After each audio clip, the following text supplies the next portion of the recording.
Welcome back to another episode of the CBB Central podcast. 2 months from college basketball. We're recording this on the night of September 5th. Probably won't hit you guys for another couple of days just because we're both going to be busy with some life stuff over the next several days. We figured we'd get one in the bank now. So apologies if we don't have the biggest breaking news in college basketball in this podcast. But we do have a couple bits of news before we get into our deep dives today, Brad. Absolutely. I mean, in terms of our update on how long into the college basketball season and what we're doing to kind of hold ourselves over, I found the Michigan Mega BMAX game on YouTube, so I watched that on Monday. That's huge. What were your thoughts on that one? I mean, obviously Michigan lost that game. Didn't seem like they had a lot of depth from the stat sheet. Did you take anything away beyond that? So they just played pretty much everyone except for David DeJulius and Adrian Nunez, and then Colin Castleton was hurt. So that was about 9 deep. The guy Eli Brooks played more than I would have thought. Same with Austin Davis. Both those guys saw a fair amount of minutes at the 1 and the 5 respectively. I thought Jordan Poole was really good. He had some really really incredible passes where you just passed his guy open. He had maybe 2 or 3 of those, and then he also had some nice takes to the basket in addition to his shooting. I mean, Charles Matthews was solid. I mean, nothing too spectacular from him. Xavier Simpson was absolutely brutal. And then Brandon Johns on his first stint into the game got pulled after like 2 possessions, and then didn't come back in for like another whole quarter. That was about the interesting stuff. All right. Yeah. I mean, I'm looking out for Iggy Bradzikis, the top 50-ish recruit. He's one of the guys I'm watching, but I think that wing rotation will be really good with Poole, Matthews, and Bradzikis, and then they could play that like a 2 through 4, and then play a big man at the 5. Although they'll probably want to play Isaiah Livers a little bit more at that 4 spot. So they got a lot of options. I'm really excited to watch this team. Although Simpson's struggles do lend some concern. Obviously, stepping into a slightly bigger role this year. Yeah, for him, it was a lot of over penetrating, a lot of like live ball turnovers. It felt like a lot of kind of going into no man's land and then getting caught. Livers hit some shots late. Brzdikis played a lot, especially at the 4, because it seemed like Brandon Johns was in the doghouse a little bit after kind of a subpar first stint. I thought that Johns was going to play more 5, but Austin Davis cannot finish to save his life, but he brings a ton of energy, a ton of rebounding. So that was certainly a interesting note. It's probably as much analysis as we want from one game from the side.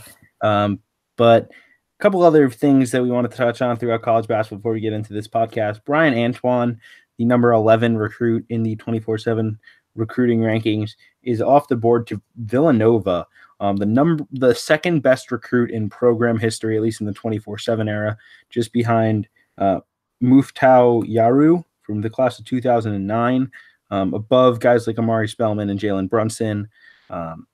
This is a really special class that Jay Wright's building in 2019.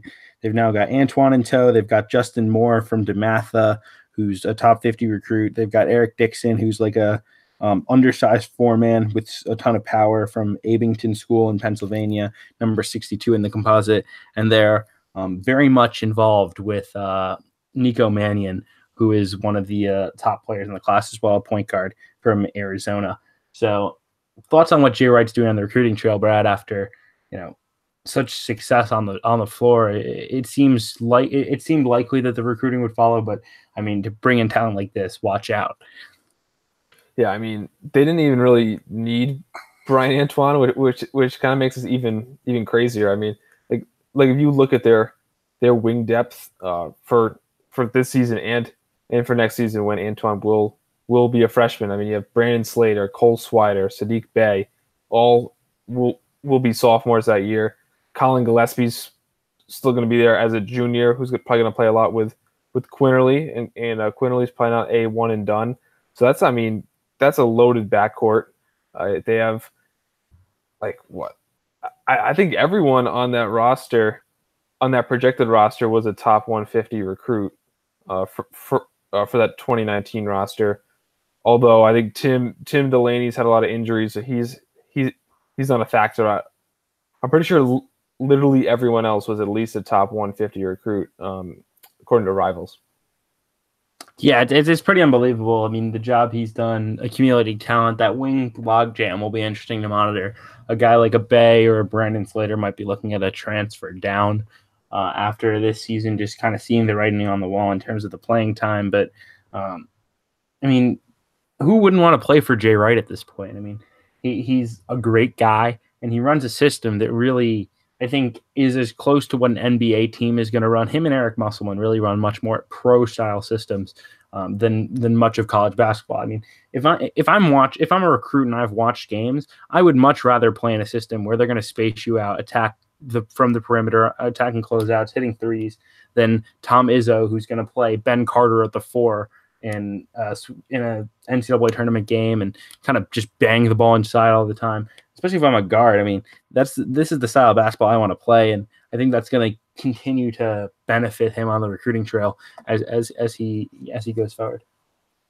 Yeah, absolutely. And I think going forward, I know you mentioned Nico Mannion, but I think he's at least reported to be in Arizona lean, and at least. And I think Villanova is also in the mix for Isaiah Stewart, but I don't think that they'll really get either of those guys.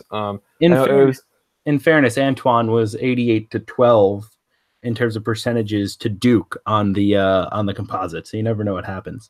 Yeah, that's what I was going to get into. Was, everyone likes to say, "Oh, look at this crystal ball. How dumb it is that everyone had Antoine going to Duke." But how about the other? I mean, at least 9 times out of 10 where it's spot on. Yeah, so, no, I agree. For the most part, it's pretty correct. But this was. Every once in a while you get like a crazy one like this, but I would say probably 90% of the time it is literally spot on. So, well, I mean, I guess that's what happens when the people who are voting are people who talk to both college coaches and the high school coaches that are and the AAU coaches that are all involved in the recruitments. I mean, you would tend to hope that those guys could get these predictions correct. I know obviously they keep it close to the vest, but these guys aren't making these predictions off blind guesses. They understand what's going on behind the scenes. Yeah, and it's so important to get the information not from the college teams, because I feel like in most cases there's at least 2 or 3 teams that are competing for the recruit that are confident that they'll get the recruit. Yeah.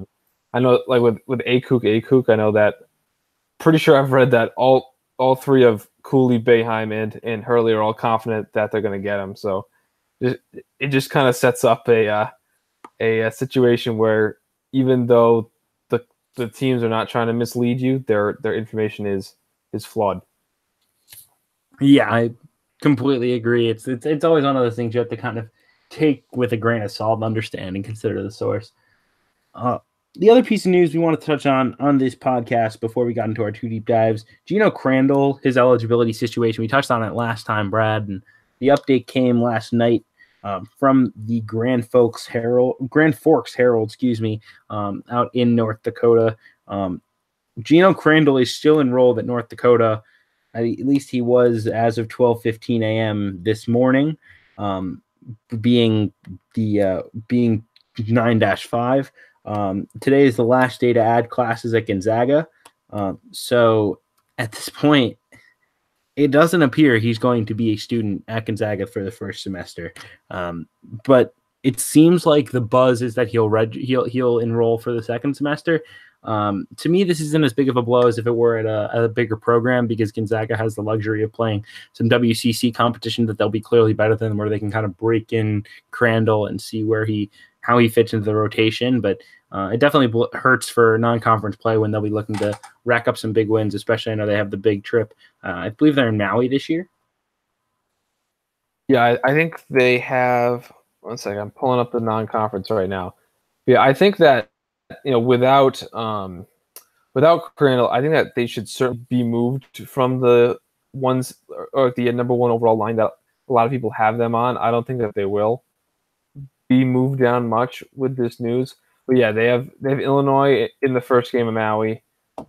Maui is the strongest tournament this year. I mean, there's Arizona, who's a bubble team and is actually like one of the worst teams in the tournament. But such a big brand. And there's Auburn, Duke, Iowa State, Xavier, San Diego State, a few others. So the fact that they don't have Crandall and he figures to be such a key piece. I mean, if with such a strong non-league strength of schedule, they could maybe take some losses, which when they get Crandall back, those will be the easier games. So they could take some losses in the non-league, which could cost them a seed line or two come March. Yeah, definitely not ideal. But once again, I personally understand the Crandall hype. I don't understand the Josh Perkins isn't good enough at point guard. Gino Crandall is somehow better than Josh Perkins. I like Gino Crandall a lot. I don't think Gino Crandall's a better player or a better point guard than Josh Perkins. Now, Gino Crandall's presence next to Josh Perkins might make it so that Josh Perkins is a better point guard because there's two good ball handlers, two better solid assist to turnover ratio guys, if that makes sense, where their presence next to each other is valuable. But I think there's been a narrative out there that Josh Perkins' job is getting taken by Gino Crandall. And I don't necessarily think that that's accurate. No, it would be Perkins, Crandall, and Norvell would be the starting perimeter. At least that's what I'm anticipating when Crandall's situation is resolved. And I mean, Perkins isn't a great point guard in the sense that he's very wild, especially with his shot selection at times. But he does make shots, and he is a very important part of that team, even with kind of his deficiencies in his game. Crandall, probably not the better player, considering he's averaged like 14 or 15 points a game, but that was in the in a much lower conference. I mean, Gonzaga is a step up, even if the rest of the WCC is down compared to Gonzaga. To earn minutes on Gonzaga, you have to be a certain level of player because they recruit so much better than the rest of their league.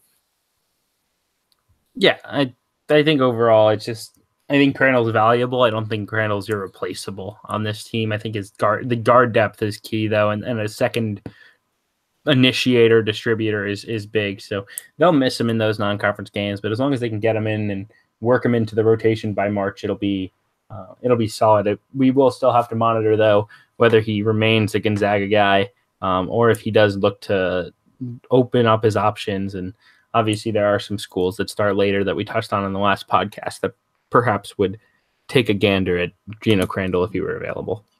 How about this 4-game stretch for Gonzaga's non-conference schedule? They go at Creighton, which I don't think Creighton's that good, but that's still probably a quadrant 1, maybe a quadrant 2 game. Then Washington at home, Tennessee on a neutral, and then at North Carolina. Ooh.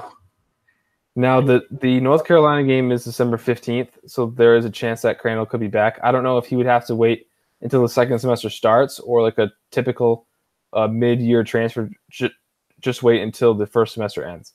I believe it would just be until the semester ends, which per at Gonzaga Guru is December the 14th, but he also wouldn't be able to practice until that date because he couldn't enroll. I wouldn't. It's true. So would he he could do like the walkthrough and meet them in North Carolina, but I just don't see him playing, Yeah, I mean he could play like behind the guys who were in the rotation up to that point, and then slowly work their way back. I think that wraps up our Crandall talk. Oh yeah. All right, let's do our deep dives. Got Ohio State to start us off. Brad, take it away with Ohio State and the impressive job that Chris Holtmann did in year 1. Ohio State Buckeyes 25-9, 15-3 in the Big Ten. Lost in the second round to the previously mentioned Gonzaga after a tough first round game against South Dakota State where they were on the ropes for a little bit. Ultimately pulled away late in the second half. And that was Chris Holtmann's debut season, which was certainly a successful season after he took over in like June after Thad Matta was surprisingly fired. 4 of their 9 rotation players from last year are gone. The biggest loss is Keita Bates-Diop, who was finally healthy after missing a vast majority of the previous season with injury. He was healthy and kind of exploded onto the national college basketball scene, which was surprising given his production up to that point, but he was a former top 25 or top 30 recruit.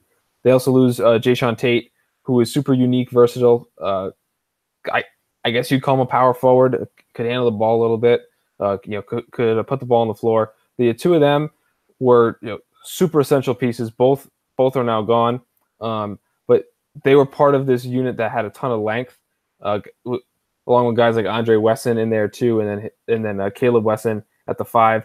There was so much length, which created an elite defense, especially in terms of defensive rebounding and 2-point field goal percentage offense as well. With a guy like Wesson, that kind of big body, low post scoring archetype, it's always good for them to be able to be a highly efficient scorer in the paint. They were very much fixed, set up to be more of a 2-point scoring team. I mean, they were 272nd in points from threes and 44th in points from twos, and that was actually the opposite of their defense, where they defended the 3 quite well. And then mentioned previously, but Keita Bates-Diop and Jayshawn Tate were the 2 best rebounders, which could be a thing to watch given they were the defensive rebounding was such a key part of their identity last year. And they also lose Cam Williams, who brought some shooting, and then Andrew Dockich, who was surprisingly good and provided a lot of energy off the bench. Yeah, I mean, I don't think enough was said about what they were able to do last season, given the roster limitations. This team's 9-man rotation was Bates-Diop, CJ Jackson, who was nothing before Chris Holtmann. CJ Jackson, his freshman season, averaged 5.6 points and 3 assists per game. He was fine, but nothing special.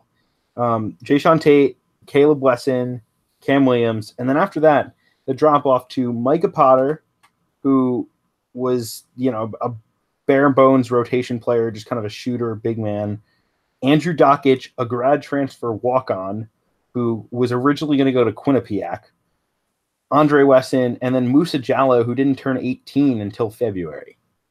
So, for Chris Holtmann to do what he did with that group, that was kind of just lacking overall offensive talent. Now, I think Thad Matta left him with more than some give credit in terms of the star power at the top between Bates-Diop and Jayshawn Tate especially. But, I mean, he made that defense so much better. They ran efficient offense. I mean, they did pretty much everything well. They won the rebounding margin. They were good as a team in terms of their passing. They protected the ball. I mean, pretty much everything you want in a team they did. And so I'm a big believer in Chris Holtmann. I know this year is going to be a bit of a new look roster, but I think I'm going to overrate them based on what their roster says they should be preseason, just because of how high I am on Chris Holtmann and what he was able to do last season and what he's really done throughout his career. In terms of CJ Jackson, I mean, a lot of times with the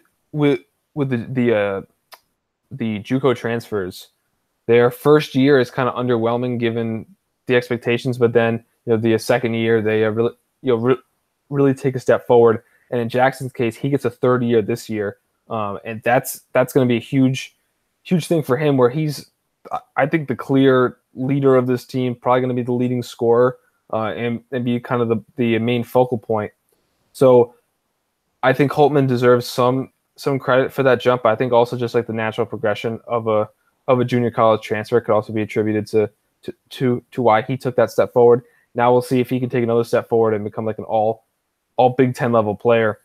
And I think a really underrated piece for them last year was actually Andre Wesson, where he was kind of overlooked because he averaged 2 or 3 points a game. But I mean, he was a very good defensive minded power forward who could also play a small ball 5.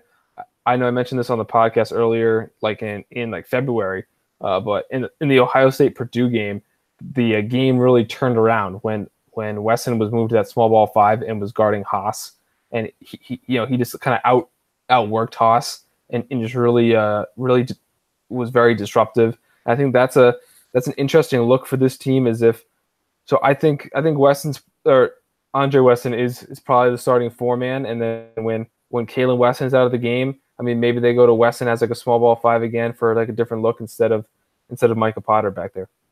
Yeah, I much prefer Wesson over. I've never been a fan of like the big man who doesn't rebound archetype, like what Potter is, especially if you're going to play him at the 5. Like they still are good. We're a good rebounding team last season, but that's partially because Bates Diop really cleans the glass. Jason Tate had great positional kind of size and strength in terms of how kind of bullish he was down low. They won't necessarily have that this season, so I prefer Weston as that small ball 5 over say Micah Potter.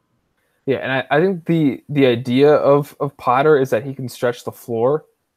I know that the percentages didn't really back that up, but I think that's at least like the idea, or like why. I'm pretty sure he was a top 100 recruit. I'm pretty sure.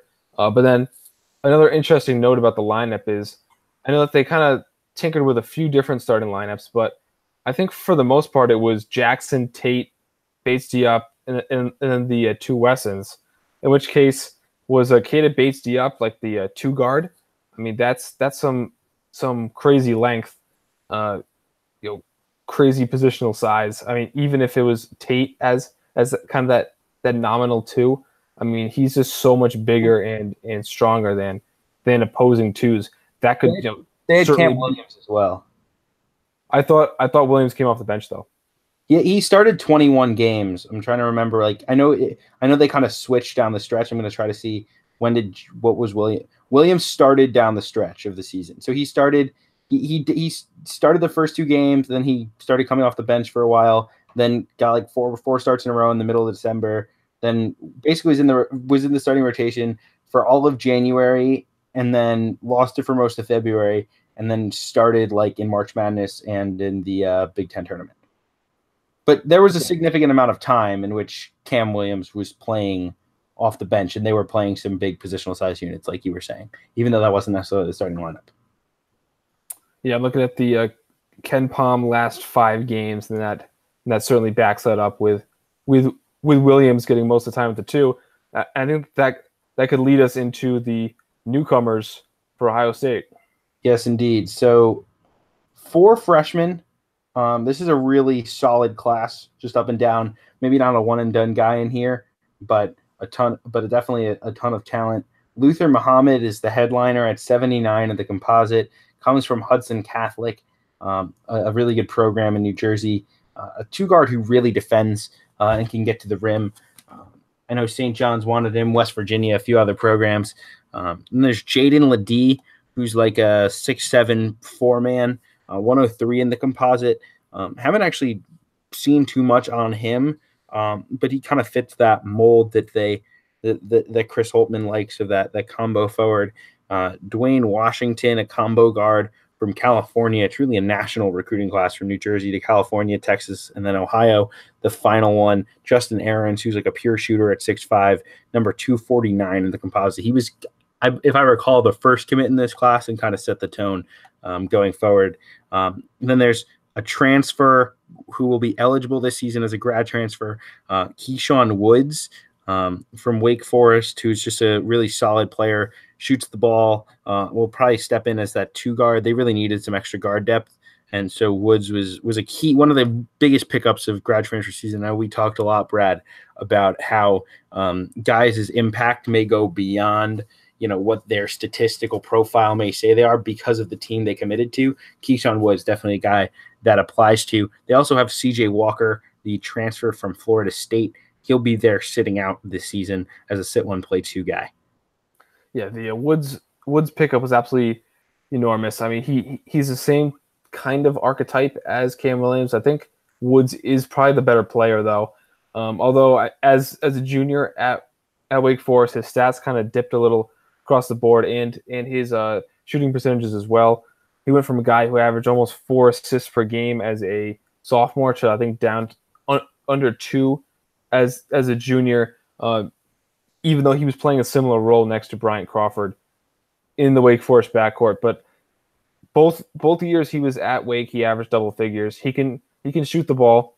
He's an ideal scoring guard for this unit, because this unit or this Ohio State team, this starting lineup really needed another perimeter scorer, where you have a guy like C.J. Jackson who can score, but he's the point guard. And then you have a guy like Caleb Weston who can score inside. They needed another shot maker on the perimeter.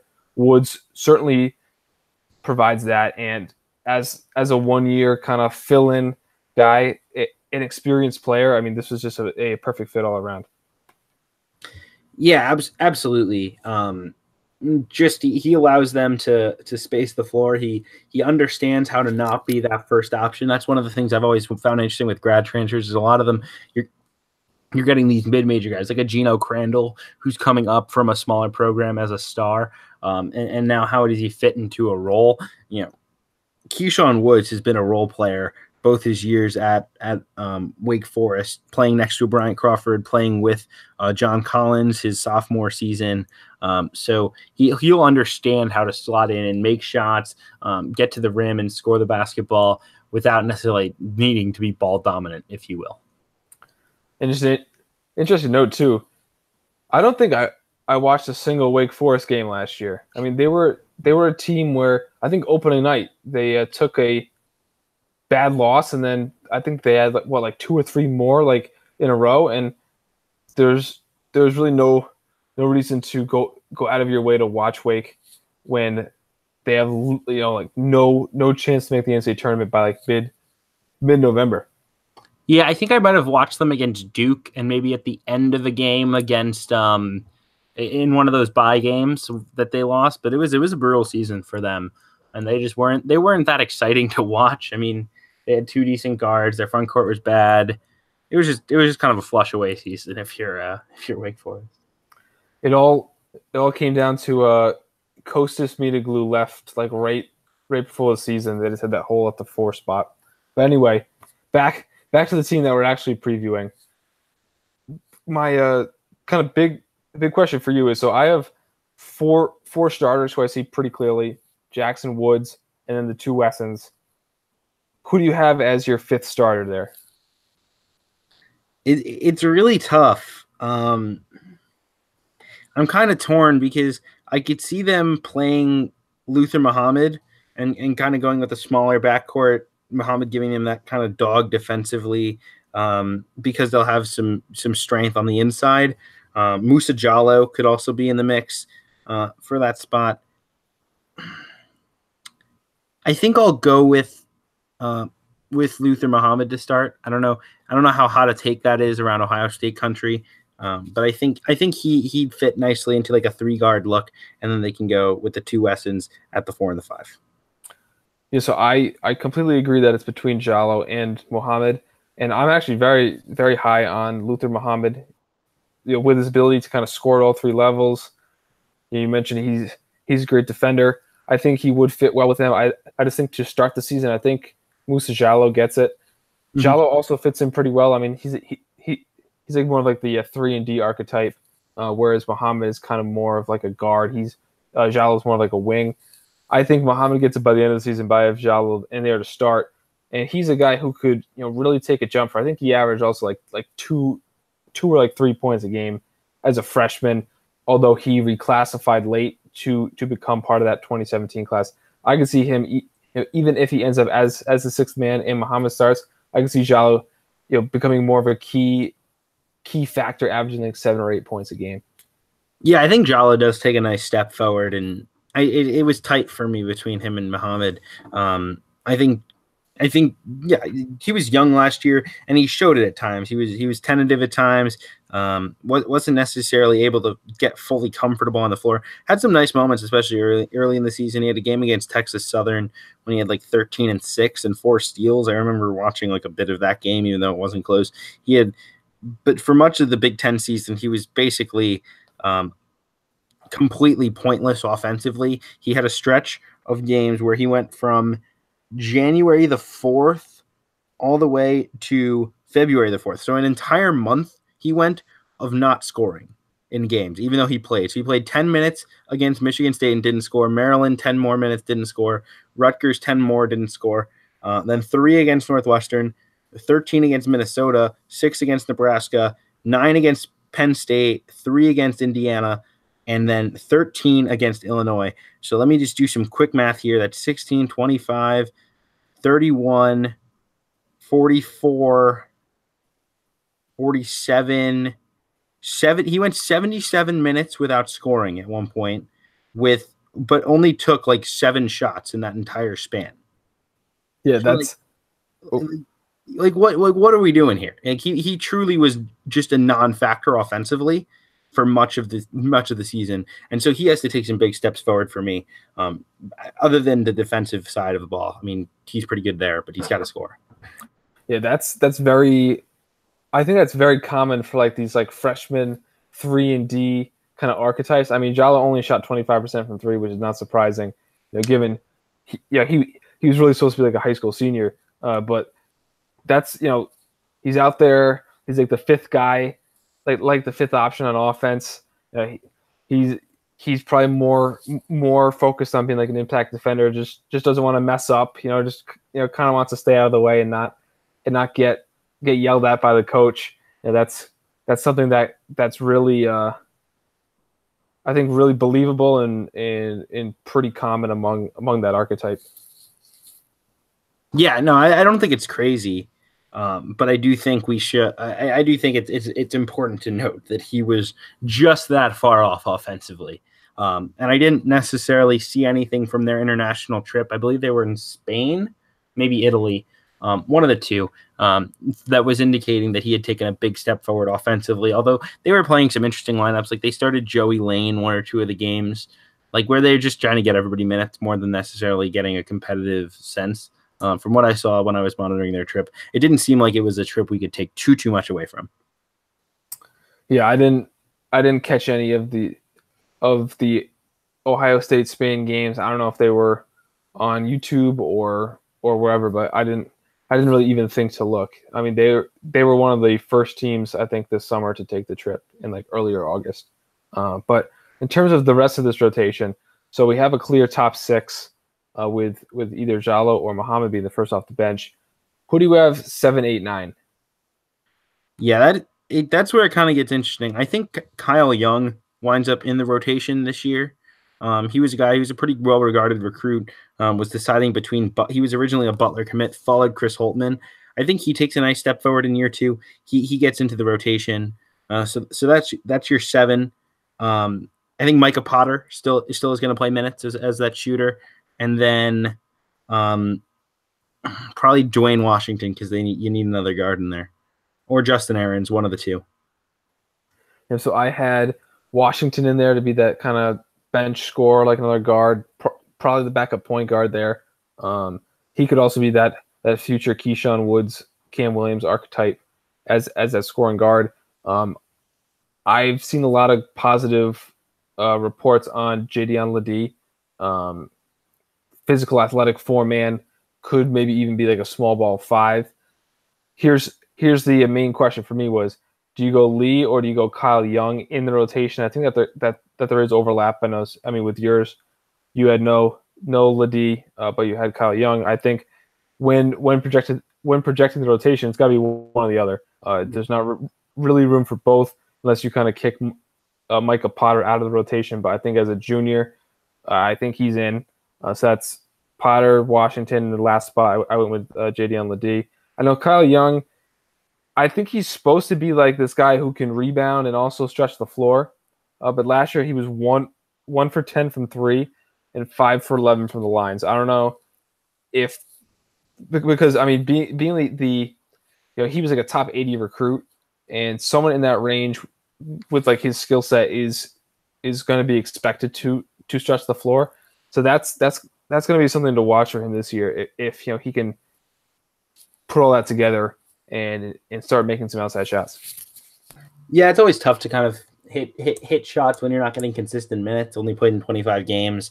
Only was getting in the 8-minute a game range. So it always is tough, but he came in as that reputation as kind of that physical format. He could space it a little bit. I'll definitely want to see some improvement, especially like the free throw shooting does not indicate a very good shooter. We'll have to see. I wouldn't be surprised either way if Ladie or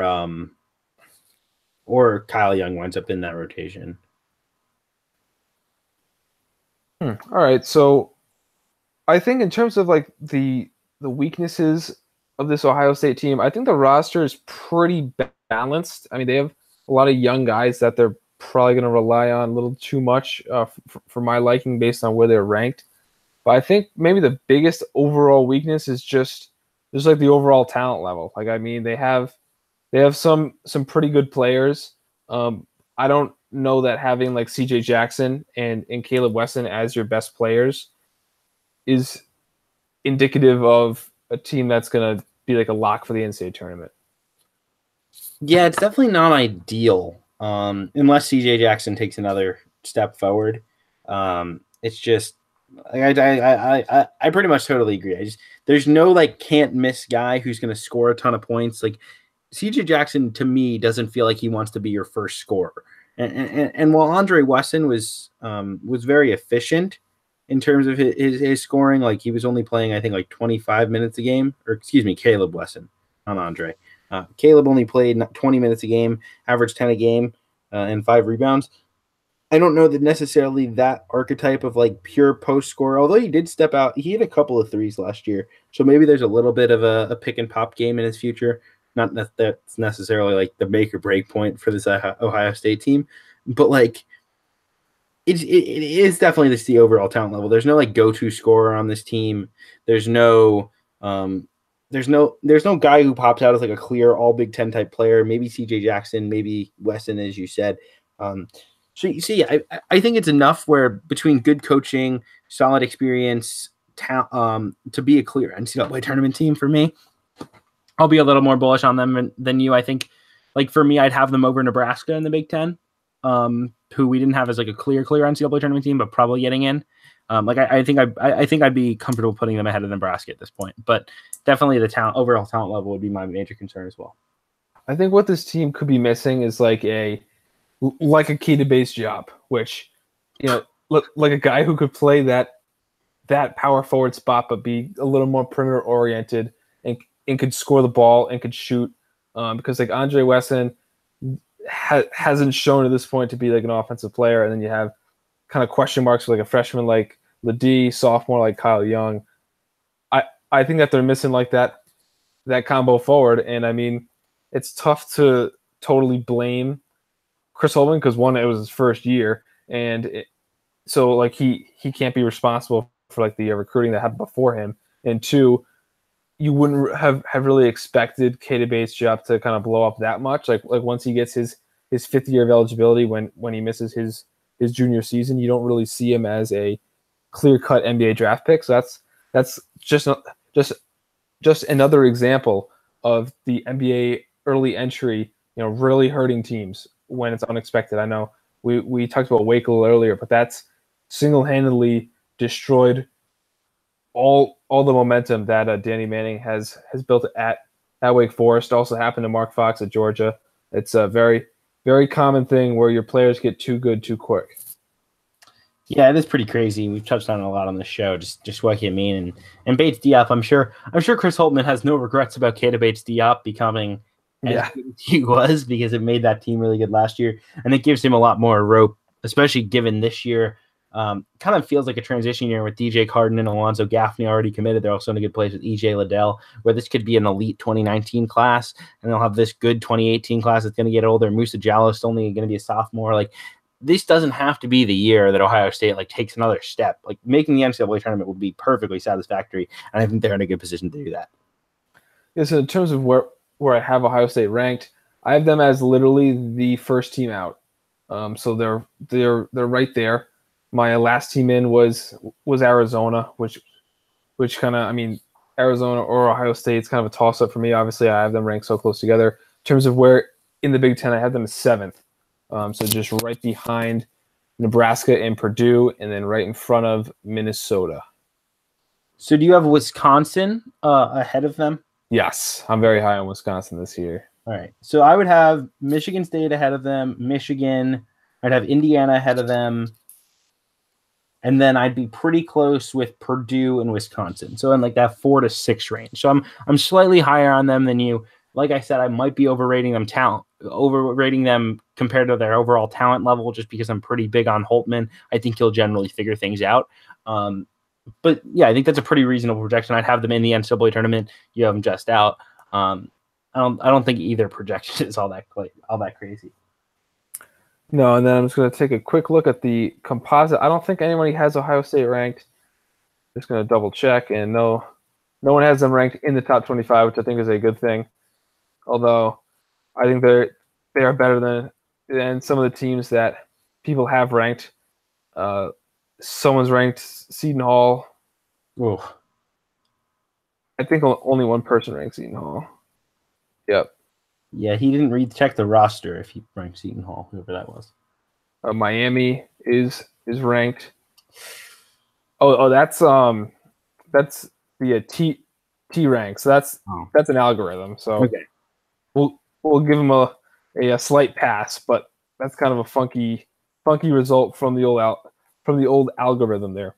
Looking at the schedule for Ohio State, Cincinnati opens they open the season in Cincinnati against the Bearcats. Then they have IPFW, Creighton. That should be a solid game. They should win it. South Carolina State and Samford, 2 easy bye games. Also Cleveland State, another easy bye game.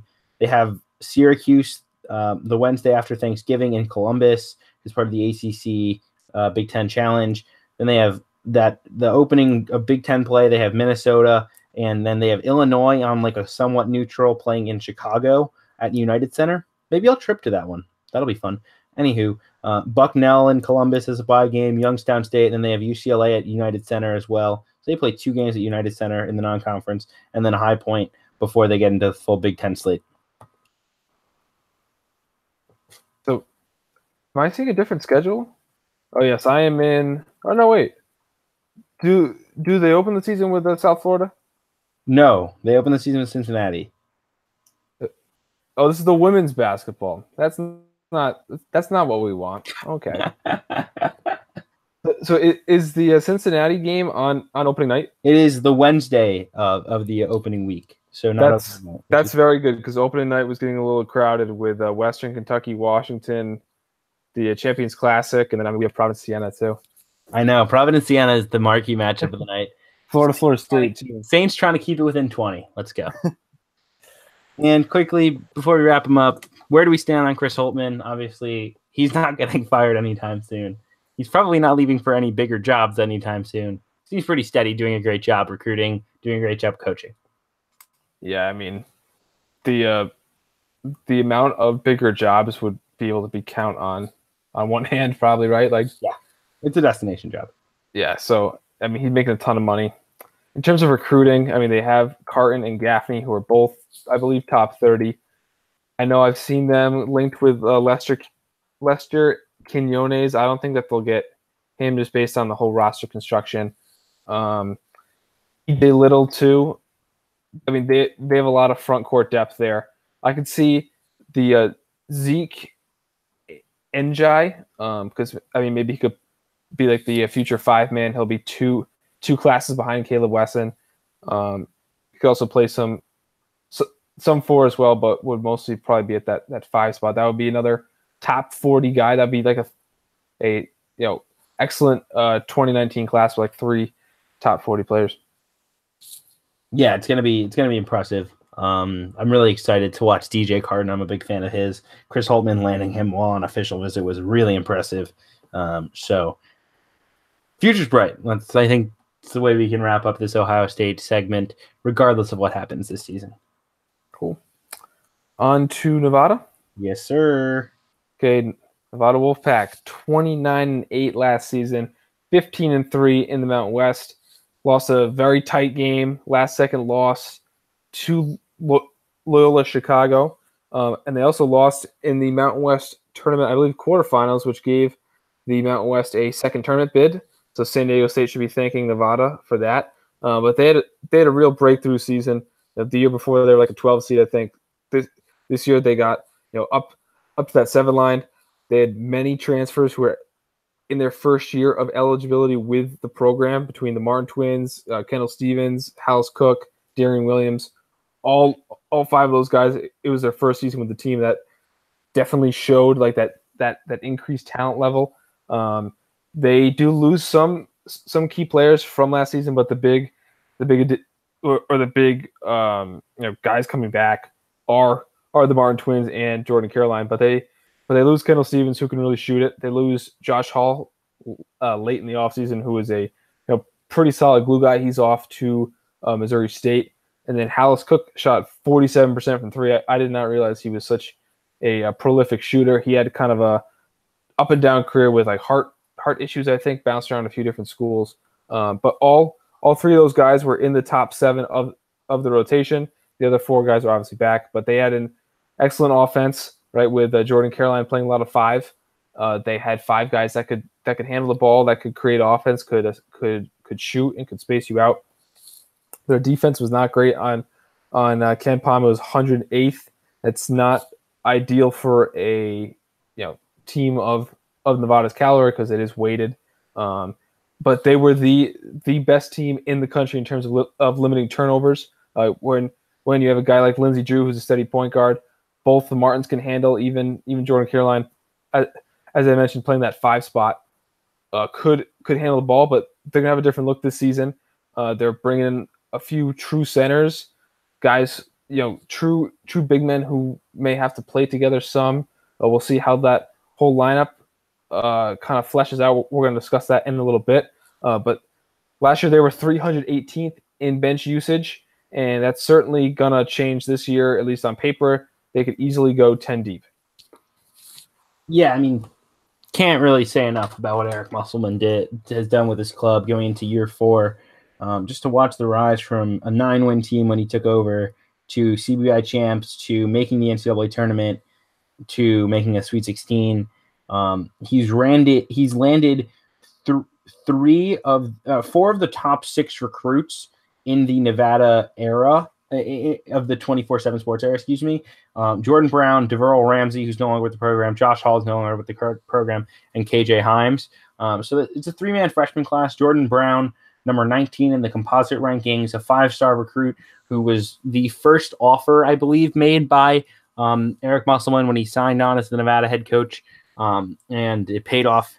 Jordan Brown signs with the Pack over Arizona, Cal, whole host of others. Then there's KJ Himes, a 6'10", big man from Hillcrest Prep, 314 in the composite, more of a developmental type. Same with Vincent Lee out of Midlothian, Texas, who's like a 4-man, number 399 in the composite. Both seem fairly likely to redshirt. That's obviously not set in stone yet, but that's the feeling to my knowledge around the program, is that he will redshirt.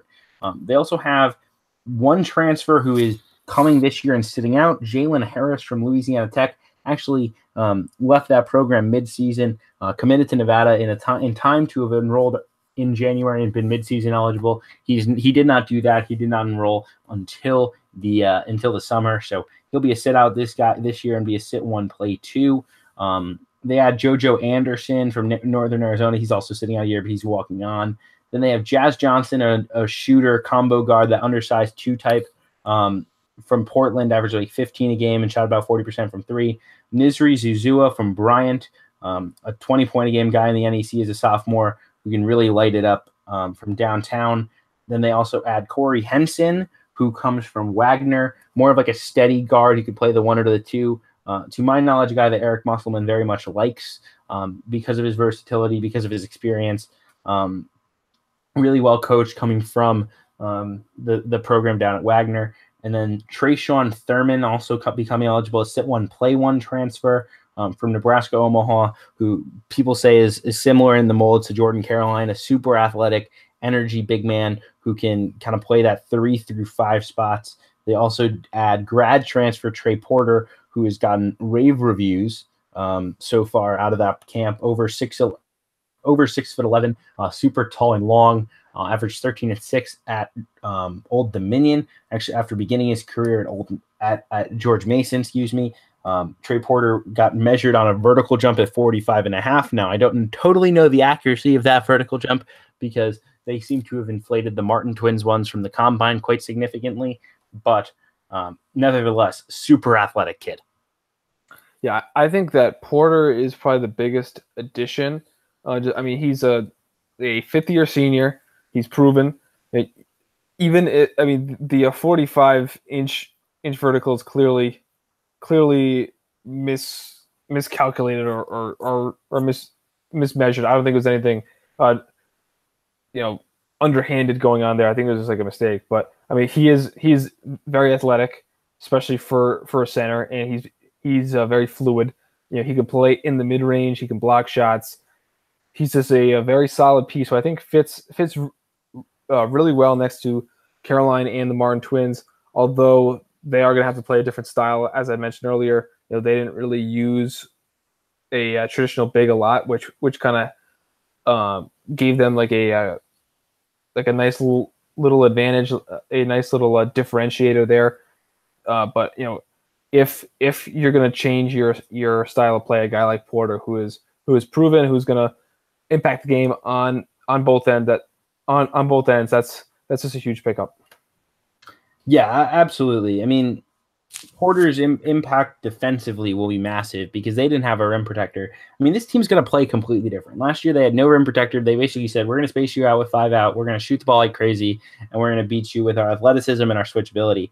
This year, it's completely different. The buzz around this program, from what Eric Musselman's saying, from what people around the program are saying, is they're going to start Jordan Brown at the 4, and they're going to go Cody Martin, Caleb Martin, Jordan Caroline at the 3, Jordan Brown at the 4, Trey Porter at the 5, at least to start games and to start the season.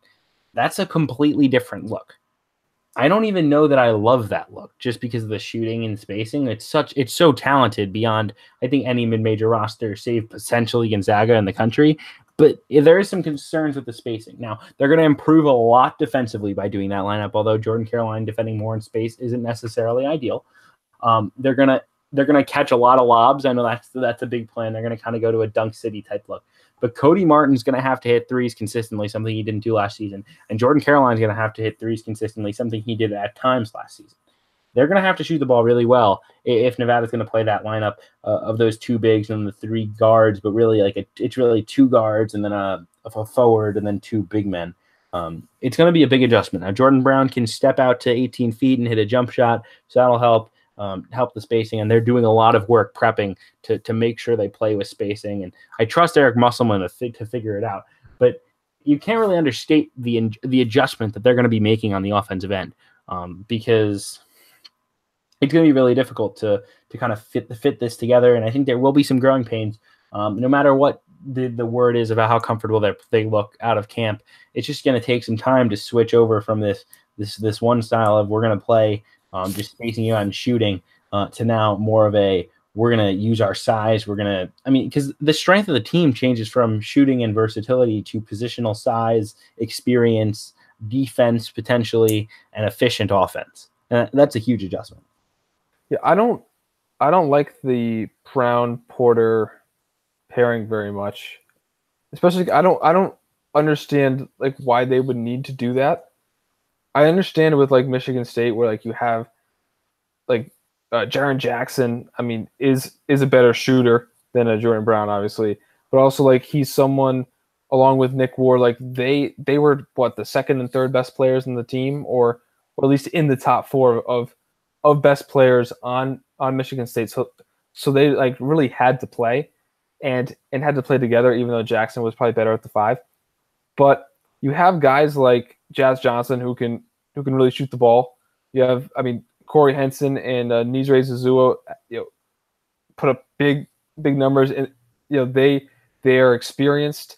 They can hit shots, and playing next to Cody Martin would give them even more kind of capabilities in terms of not playing a traditional point guard.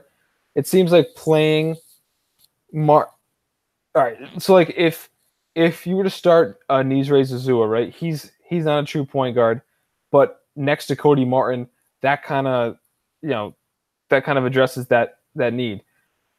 while also getting like additional scoring and like additional like offensive firepower that I don't think you get with Brown in there at the 4, and it also kind of hurts your just whole kind of spacing and versatility on offense. I just don't see like why that's necessary. Well, from a completely non-on-court perspective, Jordan Brown didn't commit to come off the bench, and Jordan Brown committed and discussed the fact that he was going to get to play 4, and that was one of the reasons why he liked Eric Musselman, was they were going to let him play the 4. Now, that's a dangerous game to play. I completely question it, but if that's kind of what we're rolling with is the idea, it does kind of make sense why he played that. That's not to say that Jordan Brown won't play the 4 won't play the 5 a fair amount, because Trey Porter's the only other true big man other than Brown on the team. So you could play Porter. I mean, Porter played 25 minutes a game at Old Dominion. I don't imagine that number increasing much. I think the other half of those minutes, Jordan Brown will be playing the 5. So let's say 25-15 split at the 5. I'll say Jordan Brown probably gets 10 to 15 minutes at the 5 at the 4 then, and then Jordan Caroline probably gets 10 to 15 at the 4, and Trayshawn Thurman probably gets the other 5 to 15 minutes depending on how things work out, and then so that's kind of your rotation. Maybe Jordan Brown loses 5 of those center minutes and gives them to Caroline or Thurman in that smaller depth lineup that they can use. Like, they have so many options where like this go big is just one of the options, and I think it's the option they have to deploy to start games because that's how they got these guys to commit. But just because that's the starting lineup doesn't mean that's the closing lineup, and I don't know that it will be the closing lineup.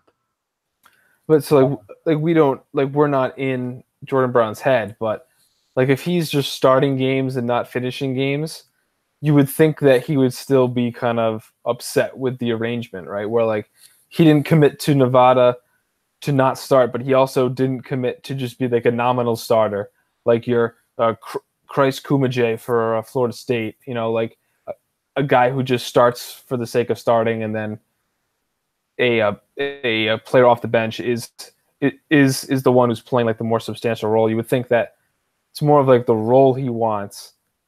But I mean, I'm obviously not Jordan Brown. I don't know, but I mean, I think he'll still finish a lot of games. He might finish as the 5. He might finish as the 4. Like, I'm just saying, like, I don't think he's going to play the 4. I don't think he's going to play the 4 for all his minutes. Like, I think it'll be like a fairly even split, and like that fairly even split will allow them to go big, go small, etc. Yeah, I think the main question for Nevada is Lindsey Drew's health, because I mean, he's not like a dynamic player, but he is a very steady point guard. Over a 3-to-1 assist turnover ratio. I think he is a great fit as the floor general. I just there's rumors that maybe he's going to take a medical red shirt or whatever. So do we have any kind of knowledge or any update on Lindsey Drew? I have nothing confirmed, but I would say I would be surprised if Lindsey Drew does not take a red shirt. It's all medical. Like, he has to be healthy, and I don't think he'll be cleared, from what I've been told, in enough time for him to be truly ready for this season. In which case, do you bring him back at half speed for much of the year just so he could like maybe play in March, or do you have him as the true leader of the team next year when they lose so much? Because then you potentially still have Drew, you'd have Jalen Harris, you'd have Jazz Johnson who'd be a senior, and Nizri Suzu would be a senior. You'd have potentially Jordan Brown. We'll see if he goes one and done. I know that's been a discussion. You'd have Himes and Vince Lee, and then a big recruiting class they're going to have to find. They're going to probably go heavy grad transfer, assuming Eric Musselman's there. That's another whole story that we'll have to touch on at the end of this podcast. But I think that makes more sense just because I don't think he'll be healthy until at least midseason in terms of healthy enough to be what Lindsey Drew is, not healthy enough to like be on the basketball court. Okay, yeah. So because without Drew, then the minutes that are available kind of makes this a more normal like 9-man rotation with a clear kind of hierarchy of minutes where let's say that Jordan Brown is that 5th starter, then you have like a guy like Nisre Zazua, plays 15 to 20 minutes. Johnson, maybe a little less. Henson could be in that range, and then Turman as that kind of ninth man just plays like 7 or 8 minutes a game. Yeah, I think of Henson, Johnson, and Zuzua, I don't see Muss playing 9. I think Muss will stick to 8. He's not a guy who likes using his bench, which is what's been like the whole thing. It's like, how is he going to do this? Like, Muss didn't use his bench any of these last years. It wasn't just because he didn't have options.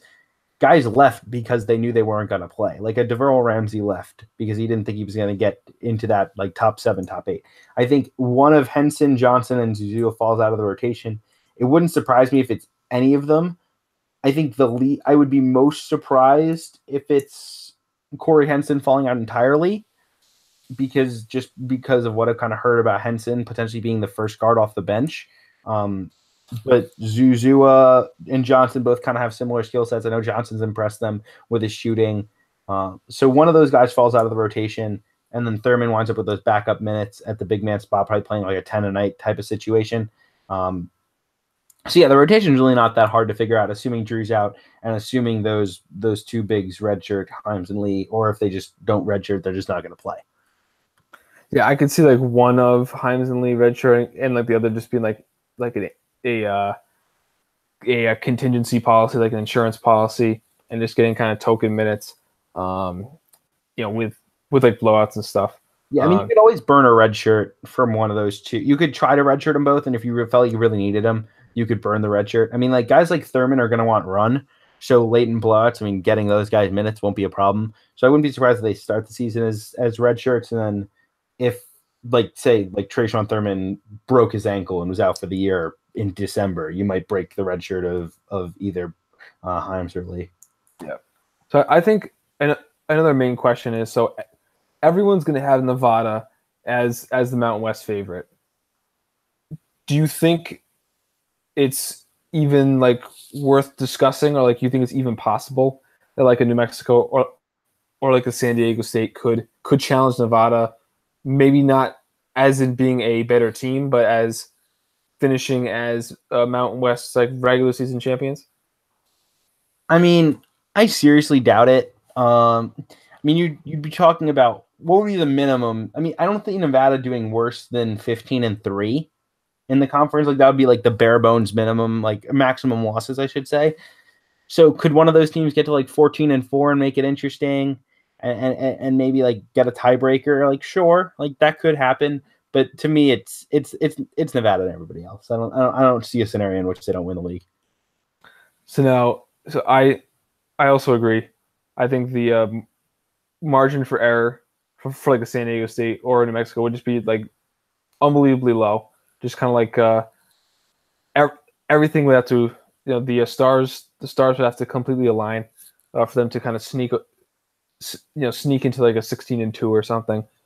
My kind of second question in terms of the perception of Nevada is, so everyone has them as a top 10 team. I think everyone even has them like a top 8 team. Where do you kind of see their floor being? Their floor? I think their floor would probably be like like the 20 to 25 range nationally, just because like they'll run up enough wins in Mountain West play. Like they were in the top 25 last year for much of the season. It seems hard for me to project them not running up enough wins to which they stay in the top 25, especially because they'll have like the preseason bias, if you will, where like they should beat teams like South Dakota State who are on their schedule. They might lose like Arizona State. Like even if they lose all the big games on their schedule, they'll still wind up in the top 25, just beating all the teams they should. And so like even if they totally don't totally live up to the hype, they should wind up in like that 20 to 25 range. I think that's my realistic floor. Obviously injuries could derail things. Like if they lost Cody Martin or even Caleb, like that would be massive. Like I don't know how they'd get over that, but like overall, I'm not like totally sold that they could go much lower than 25. No, especially when you're ranking teams and you have all these power 6 teams that are taking like one loss a week, then you have this other team that's just, putting up this like crazy record. Similar principle to like Gonzaga and St. Mary's, where like even when they're not playing well, they're kind of getting wins, and even if their resume is kind of bare, just the overall kind of glut of wins will keep them ranked.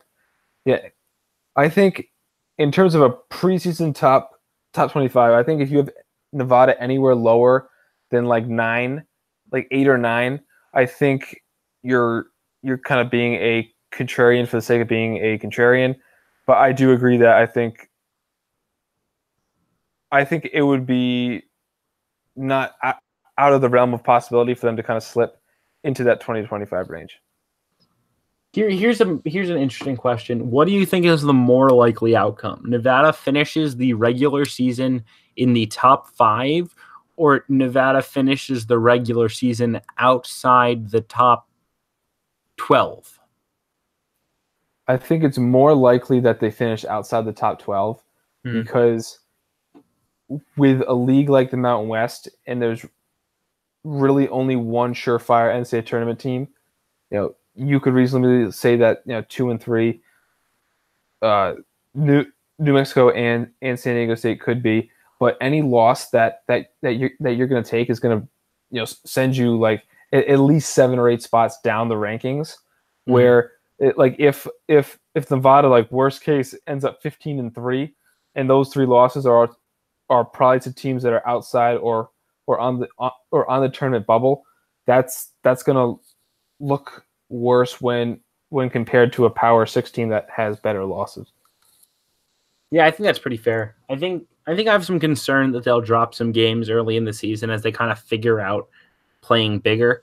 I don't think it's enough that it's like going to derail their season, because like Muss is a smart enough coach that he'll figure things out. And if Muss has to bench a guy to save the season, I think he'll do it.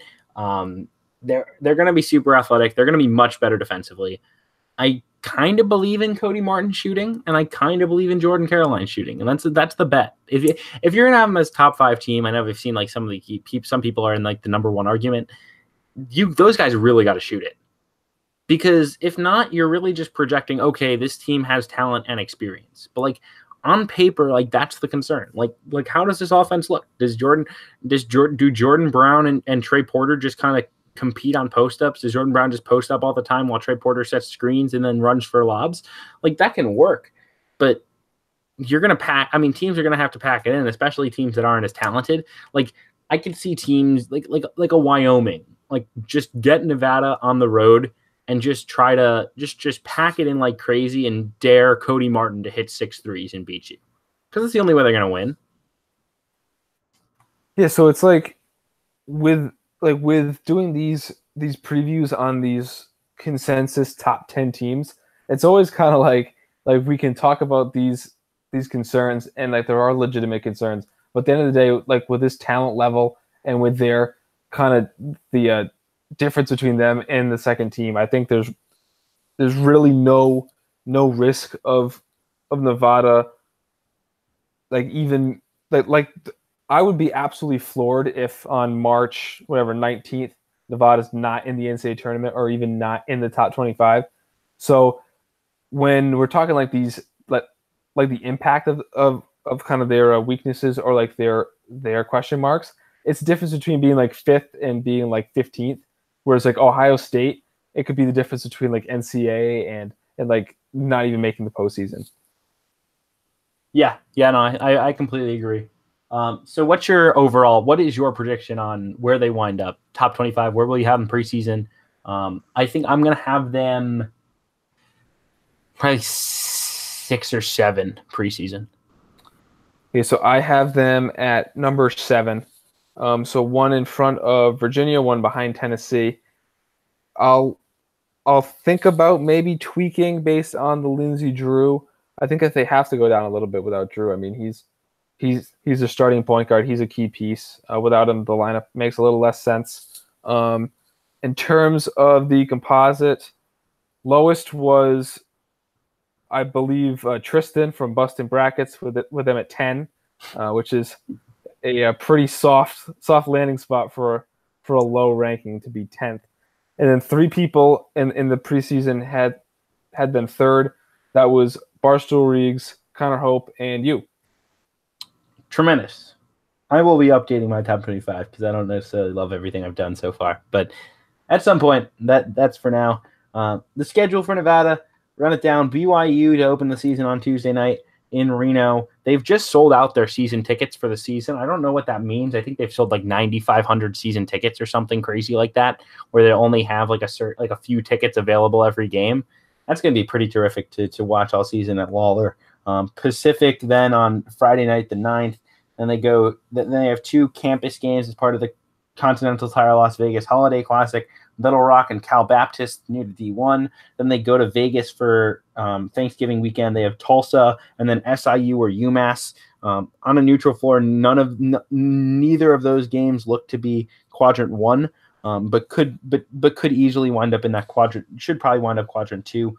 Then Loyola Chicago on the road. That very well could be a quadrant run. I will be there, hell or high water, at Southern California, USC on December 1st on a Saturday. They have Arizona State as part of that doubleheader with at Staples. It's a tripleheader at Staples Center, and they have a doubleheader in Phoenix where they play Grand Canyon.